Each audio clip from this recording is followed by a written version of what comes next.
Hello students, आज मैं आपको क्लास 9 का सर्कल चैप्टर की थ्योरम 9.9 बता रही हूँ। थ्योरम आपको जो है प्रूव करने के लिए तो नहीं आएगी, लेकिन आप नहीं जानते तो क्वेश्चन सॉल्व नहीं कर पाएंगे, इसलिए इसे आपको रटना नहीं है लेकिन समझना बहुत ज़रूरी है। देखो क्या दे रखी है theorem. If a line segment joining two points subtends equal angles at two other points lying on the same side of the line segment, the 4 points are concyclic, that is lie on the same circle। ठीक है, यहाँ पर देखो मैंने ये दो figure बना लिए हैं। ये देखो हमारा जो लाइन सेगमेंट है वो पी क्यू है, ठीक है, और जो पॉइंट है यहाँ आर एस है और यहाँ पर भी ये आर एस पॉइंट है, ठीक है, और लाइन सेगमेंट क्या है पी क्यू। तो देखो हमें दे क्या रखा है, सब कुछ हमें इसी से मिल जाएगा। यहाँ दे रखा P Q is a line segment, ये रहा PQ is a line segment and RS are two points lying on the same side of the line containing PQ। तो PQ के सेम साइड पे ही दोनों पॉइंट है R and S, ठीक है, of the line containing PQ such that angle PRQ, angle PRQ मतलब इस वाले एंगल की बात कर रहे हैं, इस वाले की, है ना, PRQ equals to angle PSQ, PSQ इस वाले एंगल की बात कर रहे हैं, ठीक है। यहाँ पर मैंने लगा दिया ये R और यहाँ पर ये लगा दिया S, ठीक है। ऐसा क्यों बोल रहे हैं, क्योंकि जो इससे पहले वाली वीडियो थी उसमें मैंने बताया गया सेम सेगमेंट में चाहे जितने भी एंगल बने सेम साइड पे बन रहे हैं तो कैसे होंगे, इक्वल होंगे, ठीक है। हमें प्रूव क्या करना है, हमें प्रूव करना है PQRS, ध्यान दोगे PQRS, R डैश नहीं RS, ठीक है। आर कौन साइक्लिक, इसका मतलब क्या होता है कि चारों पॉइंट एक ही सर्कल पर है, चारों पॉइंट देखो P Q R एंड इसको हमें प्रूव करना है S, ठीक है। कंस्ट्रक्शन क्या क्या हमने, draw the circle through the 3 non collinear points. Non collinear points क्या होते हैं, अगर किसी को नहीं पता तो तीनों के तीनों अगर एक लाइन में आ जाएं, 3 या 3 से ज़्यादा पॉइंट एक लाइन में आ जाएं तो उसे बोल देंगे कोलिनियर, और नहीं आ रहे जैसे P Q R तो तीनों एक लाइन में तो आ नहीं रहे, इसलिए नॉन कोलिनियर पॉइंट्स, ठीक है। P Q R 3 का नाम लिया, ठीक है। अब हमें इसे क्या करना है, हमको इसे प्रूव करना है। तो देखो हम प्रूव कैसे करेंगे इसे। इफ S लाइज ऑन, देखो यहाँ पर जो अगर तुम S को देखो तो S एक बार तो तुम्हें बाहर दिखाई दे रहा है और यहाँ पर क्या दिखाई दे रहा है, सर्कल के अंदर। यहाँ पर सर्कल से बाहर दिख रहा है और यहाँ पर सर्कल के अंदर, लेकिन इसी को हमें प्रूव करना है। If S lies on the circle, lies on the circle, then the result follow. If possible यहाँ लिख रखा है, इफ़ पॉसिबल संभव होने, ठीक है। सपोज हम ऐसा मान लेते हैं, क्या करते हैं, मान लेते हैं।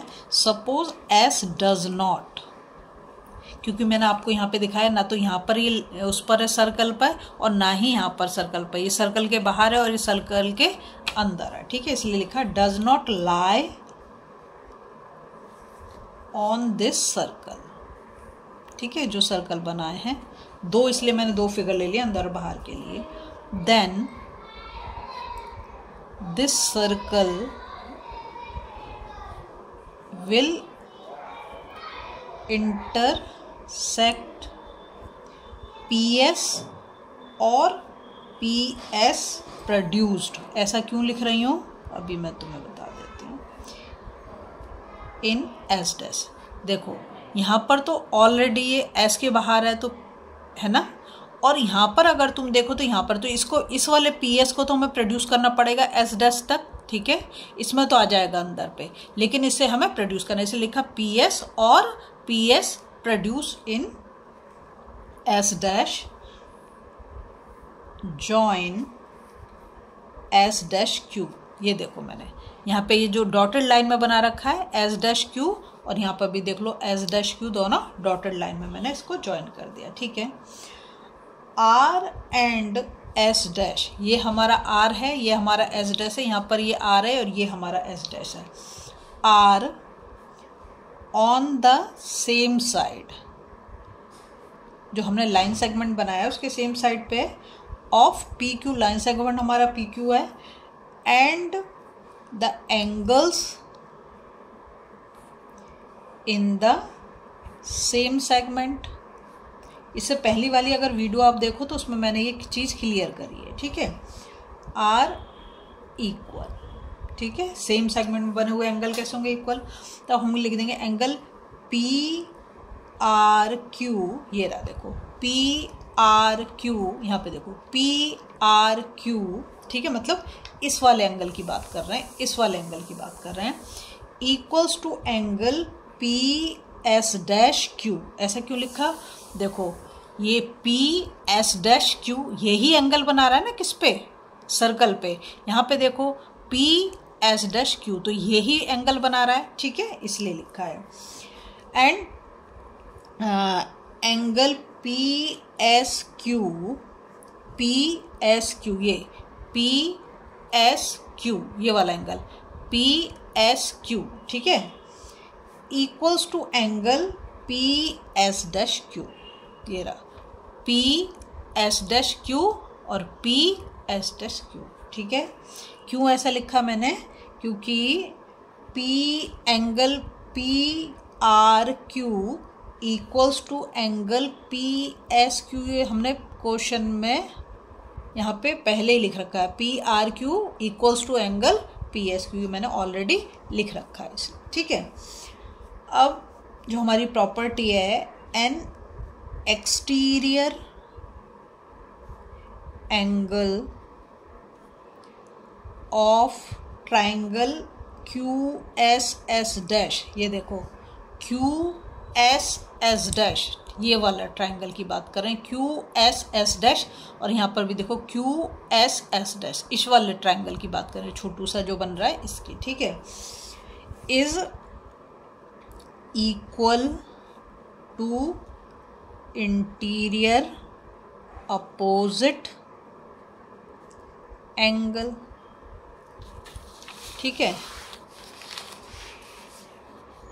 नेक्स्ट देखो, वैसे जो हम ट्राइंगल की प्रॉपर्टी पढ़ते हैं तो एक्सटीरियर एंगल का जो है किसके इक्वल होता है, एक्सटीरियर एंगल इक्वल होता है अपोजिट इंटीरियर एंगल के सम के, है ना। तो इसलिए ये प्रॉपर्टी तो यहाँ पर, but N exterior angle of A triangle can never be, हो ही नहीं सकता, क्योंकि जो प्रॉपर्टी तो हमारी दूसरी है, never be equal to its interior opposite angle, क्यों तो सम के इक्वल होता है ना, इसलिए, ठीक है। तो angle P S Q equals to angle P S dash Q, देखो पी एस क्यू और पी एस डैश क्यू, ठीक है, ये दोनों कैसे होंगे, इक्वल होंगे।